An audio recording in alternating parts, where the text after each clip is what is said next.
hace de la educación. Sin embargo, no debemos aceptar que esto se haga a cualquier precio.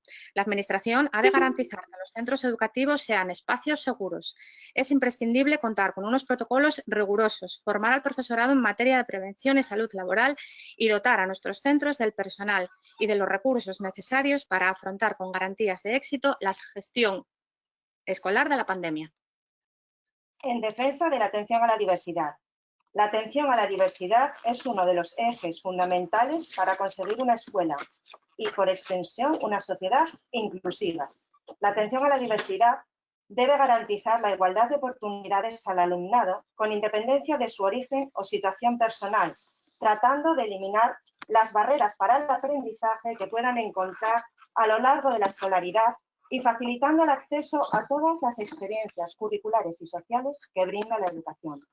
Sin embargo, no se construye una escuela inclusiva recortando el gasto en atención a la diversidad, precarizando el empleo mediante medias jornadas en los perfiles asociados a esta cuestión o cuadrando partidas presupuestarias mediante retrasos en las contrataciones del personal de los servicios de orientación. Asturias sigue sin contar con un decreto de equidad que regule las líneas de actuación en este ámbito y que garantice que, al margen de los vaivenes políticos, los centros educativos cuenten con los recursos necesarios para impulsar la prevención de problemas y la atención temprana, dotando a la intervención educativa sin carácter compensado. Más profesorado, menos ratio, prevención y seguridad frente a la COVID-19. Durante el estado de alarma, la cuestión educativa se convirtió en uno de los temas más tratados en los medios de comunicación, siendo objeto de un gran debate político y social. La ausencia de un verdadero estado del bienestar que afronte de manera decidida cuestiones como la conciliación de la vida laboral y familiar situaron al sistema educativo en el punto de mira, como si la responsabilidad sobre la conciliación fuera competencia de la escuela y no de las empresas o de una administración que debería intervenir activamente en esta problemática de evidentes implicaciones sociales. Rechazamos una vuelta a las aulas condicionada por una visión de la escuela como un lugar de custodia para los menores, durante el tiempo en que las familias cumplen con sus obligaciones laborales. La enseñanza presencial, ya lo hemos dicho antes, debe realizarse garantizando la seguridad en el proceso de enseñanza-aprendizaje. Para ello, dos medidas son necesarias. La primera es la reducción de la ratio de alumnado por grupo. No es de recibo que el gobierno asturiano pretenda que hasta 33 estudiantes compartan un reducido espacio de un aula en el bachillerato, cuando hace menos de 4 meses el gobierno de España proponía una ratio de 15 estudiantes por aula. Y lo mismo podemos decir, por ejemplo, sobre el alumnado de tercero y cuarto de ESO, dado que los agrupamientos previstos no supondrán desdoble alguno hasta que se sobrepase la cifra de 27 estudiantes por grupo. La única razón para que la ratio no sea menor es la negativa del gobierno asturiano a destinar más recursos presupuestarios a la educación. Queremos recordar que las plantillas docentes ya eran insuficientes antes de esta emergencia sanitaria. Como ya se ha dicho, los recortes sufridos por la educación durante los últimos años las han dejado reducidas a mínimos. A día de hoy, aun teniendo en cuenta las partidas extraordinarias aprobadas para hacer frente a la pandemia, el presupuesto de la Consejería de Educación sigue estando por debajo del existente antes de la última crisis económica. La segunda, en relación con la anterior, es la contratación del profesorado necesario para hacer efectiva la reducción de ratios. Pese al anuncio del gobierno asturiano sobre la contratación de varios cientos de docentes, en torno a 600 en la red pública, el número sigue siendo insuficiente para acometer la vuelta a las aulas con las mínimas garantías sanitarias. Reclamamos que la salud prime frente a la austeridad de quienes pretenden salir de esta crisis sin invertir ni un euro más en educación. Exigimos la contratación de todo el profesorado necesario para que nuestras aulas sean seguras. Las organizaciones firmantes promoveremos movilizaciones durante el mes de octubre si estas reivindicaciones no son tenidas en cuenta, contra la brecha social en defensa de la escuela pública asturiana. Bueno, ahora lo que correspondería, si lo consideráis, es que hagamos una rueda de preguntas y podéis empezar a preguntarnos lo que consideréis oportuno. Iremos respondiendo a las dos organizaciones.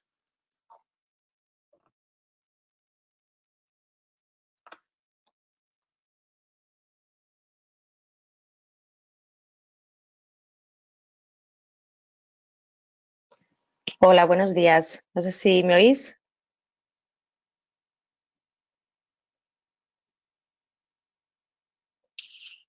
Buenos días. Sí, te oímos, Olga. Te escuchamos. Vale. Buenos días, perdonad, no sé si me estáis escuchando. Buenos días a todos. No os escuché al principio cuando empezasteis a hablar, entonces no sé si ya lo habéis dicho al principio, pero bueno, ¿de qué movilizaciones estamos hablando? Teniendo en cuenta que, bueno, quedan, 4 días para empezar el curso y no parece que vaya a haber cambios en algunas de las cuestiones que estabais planteando, ¿no? Ya de ratios, por lo menos.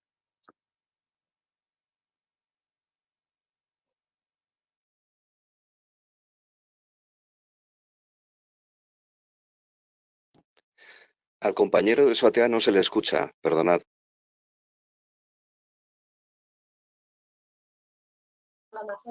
Abro yo el micro también. ¿Se me oye ahora? Ahora sí, ahora sí. Sí, ahora sí. Vale, gracias. Decía que no hemos... Es que tengo retorno. Cuando hables, quítate los auriculares, así no tienes retorno.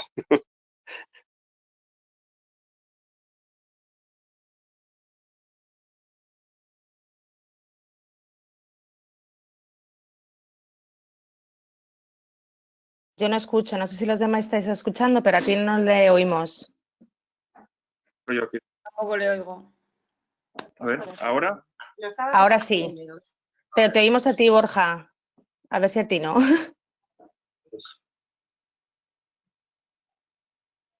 No. A ti no se le oye. Dale. ¿Ahora? Ahora creo. Ahora sí. A ver. Sí, ahora sí. Vale. Venga, decía que hemos presentado un calendario de movilizaciones porque somos conscientes de las dificultades en las que nos encontramos. Entendemos que a partir del martes de la próxima semana lo que vamos a tener delante es el ver cómo podemos garantizar un inicio de curso lo más razonable posible. Ese proceso de inicio de curso va a durar hasta el día 28-29, que se incorporen el alumnado de secundaria y de bachillerato y formación profesional.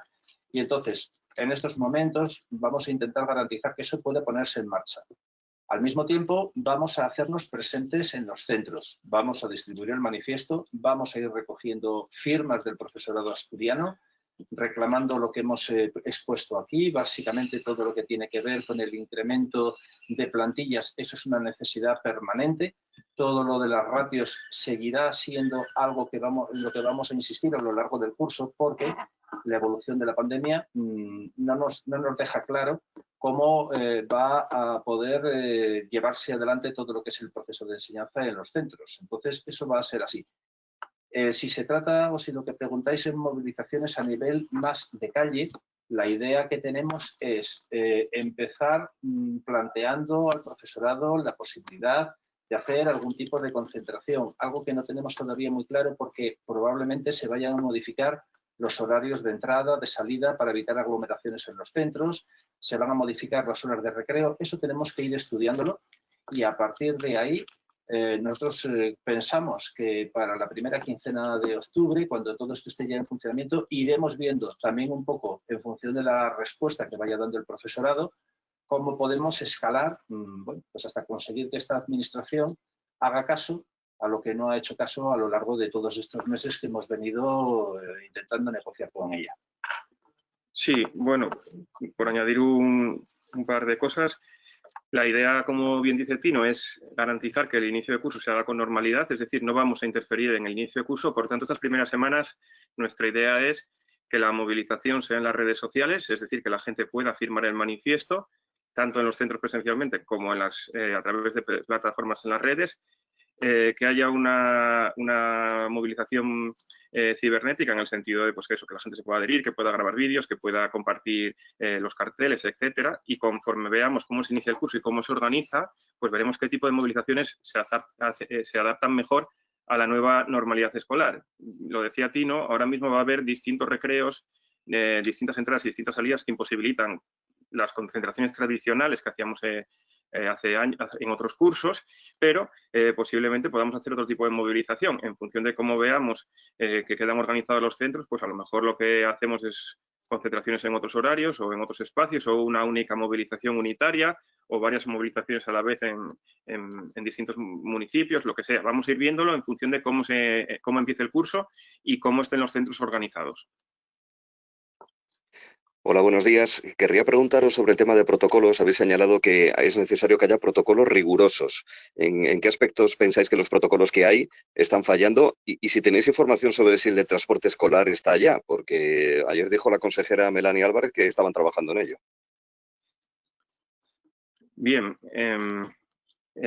todos los protocolos que aprueba hasta ahora la consejería adolecen en parte, en algunos aspectos, de una falta de claridad. Por ejemplo, cuando se dice que unas actividades u otras se van a hacer o se van a dejar de hacer en la medida de lo posible, como ocurre con las últimas instrucciones, no se aclara si se van a hacer o no, porque en la medida de lo posible no es ni sí ni no. Ese es un ejemplo del lenguaje en el que se redactan estas cosas.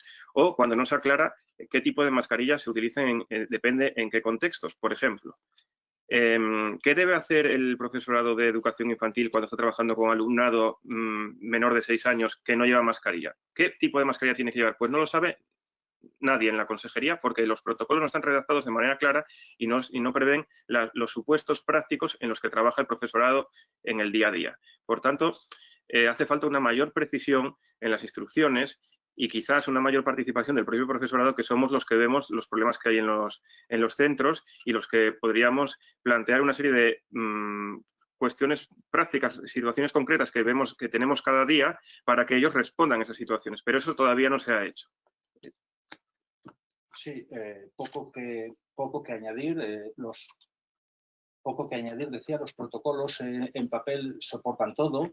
Luego el problema está en cómo vamos a poder llevar a la práctica todo lo que se dice sobre el papel en una realidad con un alumnado, sobre todo los que tienen menor edad, donde las dificultades van a ser evidentes hasta ver lo que puede funcionar mejor o peor.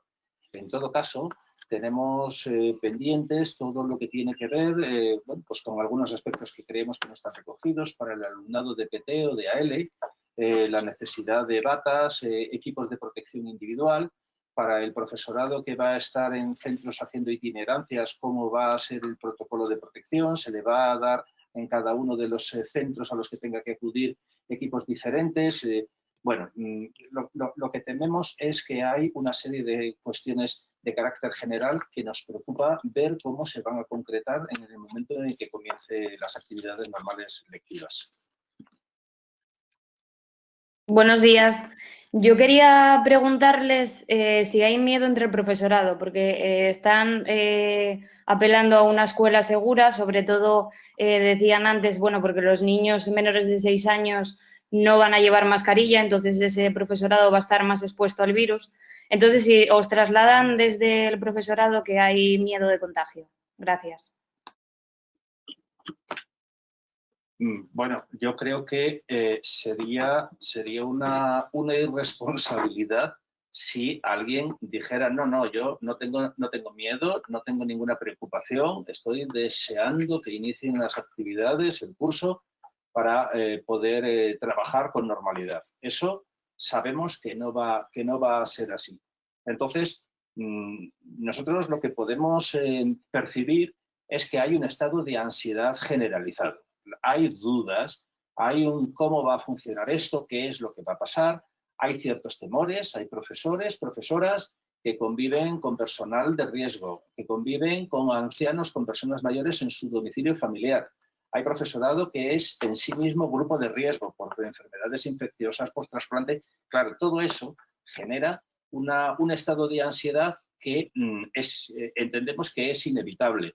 Desde luego, ese estado de ansiedad se va de un modo u otro se va a poner en evidencia en el momento en que empiecen los primeros días las actividades lectivas, pero también entendemos que el profesorado asturiano será capaz de dar una respuesta tanto responsable como profesional y que iremos ajustando un poco pues eso, las actitudes personales individuales a las necesidades que vayamos encontrando, que suponemos que van a ser distintas en cada centro y en cada aula. Sí, bueno, desde Comisiones Obreras valoramos que el sentimiento más presente entre el profesorado es la incertidumbre, es decir, toda esta ausencia de una normativa clara en los últimos meses, pues lo que ha generado sobre todo es la incertidumbre de no saber a qué atenerse. Pero como decía Suatea, confiamos en el profesorado, los equipos directivos llevan trabajando de una manera maratoniana muchas semanas y creemos que el día que empiecen las clases, en primaria la próxima semana y en secundaria la siguiente, todo va a estar preparado para que se pueda hacer lo máximo posible con los recursos con los que contamos. Sí que es verdad que estos últimos cambios que se hicieron a finales de agosto han afectado porque la planificación que se había hecho antes del verano hubo que cambiarla, en parte por las prescripciones del Ministerio de Educación y en parte por la situación que hay en la propia consejería y la manera de proceder que tienen, que van trabajando a marchas forzadas y nos han implementado muchas instrucciones que van cambiando de vez en cuando, etcétera. Y esto pues ha generado esa incertidumbre. Pero creemos que los centros empezarán a funcionar con normalidad y que el profesorado asturiano lo va a hacer bien, como lo hizo durante todo el confinamiento.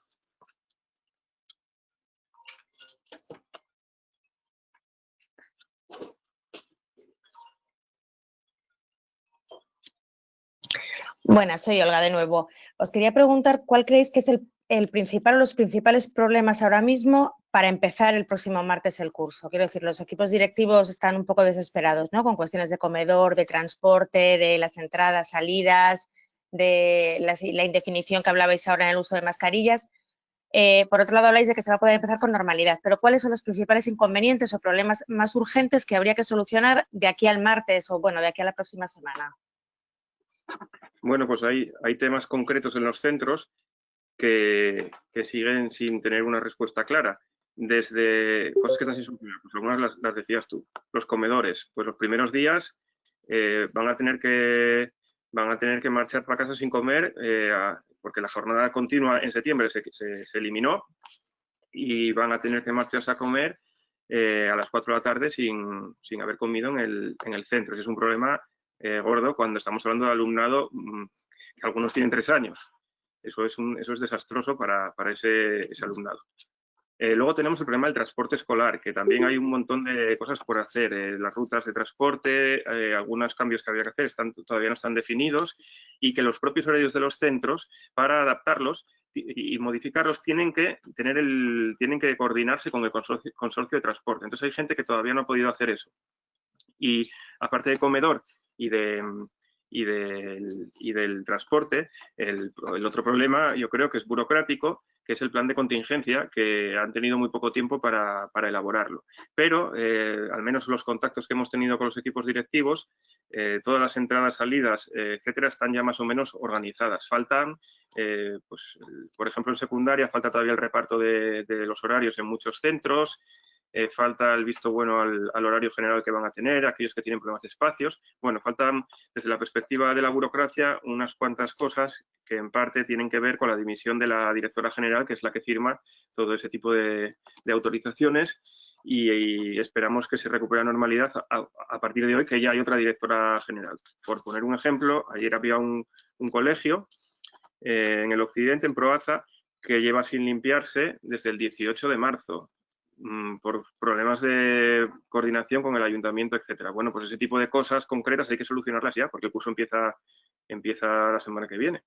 Ese es un ejemplo. Y paso con los compañeros de Suatea, que dirán algunas cosas más. Sí, íbamos a comentar precisamente que esto es un sistema en el que funcionan varias piezas y esas piezas tienen que estar ensambladas. Todo lo que tiene que ver con la colaboración con los ayuntamientos para la limpieza de aulas, para espacios que se utilizan comunes, etcétera. Eso es algo que habrá que ver cómo se puede garantizar que una vez que ponemos en marcha el mecanismo, todas las piezas funcionan. Entendemos que habrá unos días en los que habrá que ensamblar varias piezas. Por ejemplo, los equipos directivos, van a tener que ensamblar el horario del profesorado en un contexto en el que se modifica tanto la duración de los periodos lectivos, se modifican los horarios de entrada, de salida, de permanencia en los centros. Eso, bueno, seguramente en algunos centros plantea algunos problemas hasta que todo esté encajado perfectamente. y esto afectará probablemente más a la parte de secundaria y bachillerato que a la parte de primaria. Nos preocupa el que se garantice que las plantillas están completas. O sea, lo que no puede ser es que vayamos a empezar a partir del martes o a partir del día 28 y que haya centros donde desde los primeros días tengan que hacerse guardias porque no se han puesto todas las necesidades, no se han cubierto las plantillas que necesita el centro. Eso creemos que van a ser de los problemas más importantes que se planteen en estos primeros días. ¿Han hablado con otras organizaciones sindicales para ver si respaldan esas movilizaciones de las que habláis?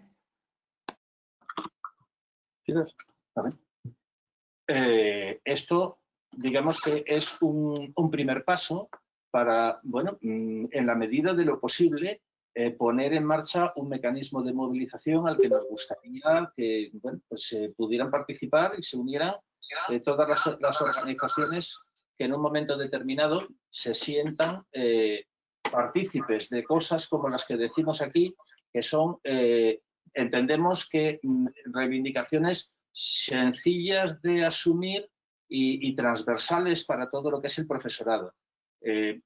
Estaríamos encantadas de que otras organizaciones se unieran. Si lo hemos hecho así, SUATEA y comisiones obreras, es porque las agendas en estos momentos no coinciden. Creemos que la responsabilidad del profesorado es ahora mismo poner en marcha toda la actividad educativa en la medida de lo posible presencial, y hay otro tipo de problemas que nosotros, por lo menos, nuestros sindicatos no priorizan. Vamos a ver qué es lo que ocurre ahora cuando empecemos a dar los primeros pasos, pero por supuesto estamos abiertos a garantizar una integración de otros sectores u otras organizaciones que quieran unirse y buscar conjuntamente la movilización del profesorado. Sí, nosotros consideramos que hay que tener que tenemos y lanzamos la oferta de mano tendida a otras organizaciones para que se sumen, en especial, lógicamente, a dos de las más importantes, que son AMPE y UGT, que se sumen en estos términos, es decir, defendiendo más ratios, defendiendo una escuela presencial, defendiendo la atención a la diversidad, perdón, más ratios, no, menos ratios, quiero decir, más profesorado en los centros y menos alumnado por grupo. Si estas organizaciones asumen estas propuestas, que creemos que son las que generan consenso en los centros, estaremos encantados de que se sumen. Nuestro propósito es que sea una convocatoria abierta al conjunto del profesorado y a todas las organizaciones sindicales que forman parte de la Junta de Personal y a otras organizaciones sindicales si también se quieren unir, ¿vale? Es una convocatoria totalmente abierta y de espíritu, que nace con un espíritu unitario, pero alguien tenía que convocar, porque si estamos esperando y tenemos que abrir negociaciones a 6, 7, 8 fuerzas sindicales, pues posiblemente ya no sea una convocatoria de inicio de curso ante problemas muy concretos, sino que nos iríamos a lo mejor a un momento en el que ya estuviese el curso comenzado y hayan pasado varios meses.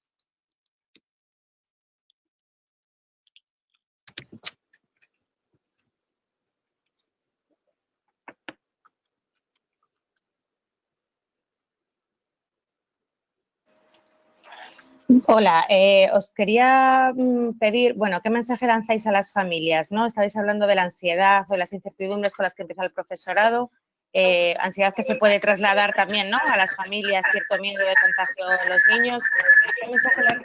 ¿Qué mensaje lanzaríais a las familias? ¿Pueden estar tranquilos? ¿Pueden llevar a los niños tranquilos a los colegios? ¿Van a ser un espacio seguro? Bien, creemos que las familias tienen que comprender que la lucha por la presencialidad es fundamental y tienen que ayudarnos a garantizar una escuela presencial, porque es la que garantiza la función compensadora de la escuela y la igualdad de oportunidades. Por tanto, los invitamos a participar de la movilización y a sumarse a estas reivindicaciones. Creemos que los centros van a ser espacios seguros gracias a la implicación que el profesorado está teniendo en todo esto y que van a ser un espacio donde evidentemente, seguramente a lo largo del curso, como ya pasó en algunas comunidades autónomas, hay incidencias y puede haber contagios que pueden ser en el colegio o en otros lugares, ¿no? Pero que en general los centros educativos van a funcionar adecuadamente y en eso no tenemos ninguna duda que el profesorado lo va a hacer bien. Otra cosa sería que si hubiera primado el criterio sanitario y las ratios se hubieran reducido a 15, tal y como decía el gobierno de España hace unos pocos meses, los centros serían mucho más seguros y dependerían mucho más de estas variables estructurales que de las horas extras y la dedicación que va a meter o que va a invertir el profesorado para que todo salga bien. Pero en cualquier caso, creemos que con las limitaciones que generan estas ratios pueden mandar tranquilos a sus hijos y que el profesorado va a hacer todo lo posible y más para que así sea.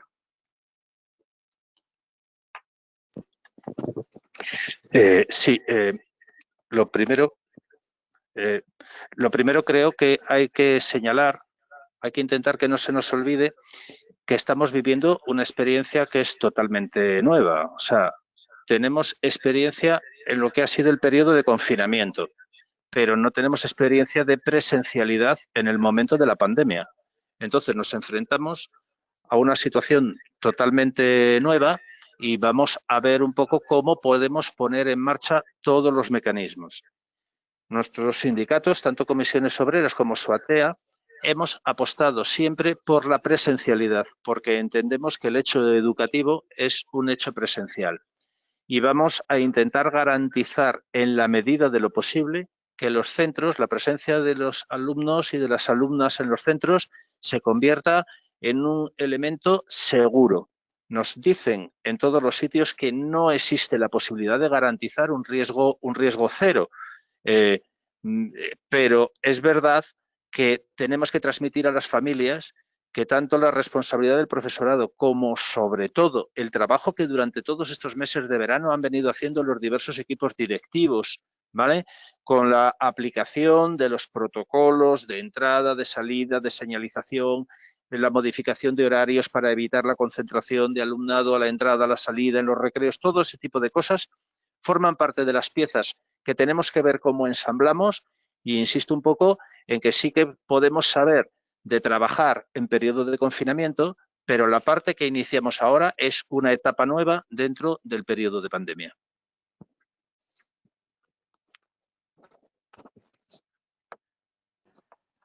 Habláis de presencialidad, pero a partir de tercero de la ESO hay semipresencialidad. ¿Os preocupa que eso tenga una repercusión negativa en la enseñanza de los jóvenes? Mónica, por favor, ¿podrías repetirlo? Porque no te escuchamos el principio de la pregunta. Sí, claro. Que hablabais de presencialidad, que era vuestra prioridad, pero a partir de tercero de la ESO los niños tienen clases semipresenciales. Entonces, si eso va a tener o puede tener una repercusión negativa en la enseñanza de esos jóvenes.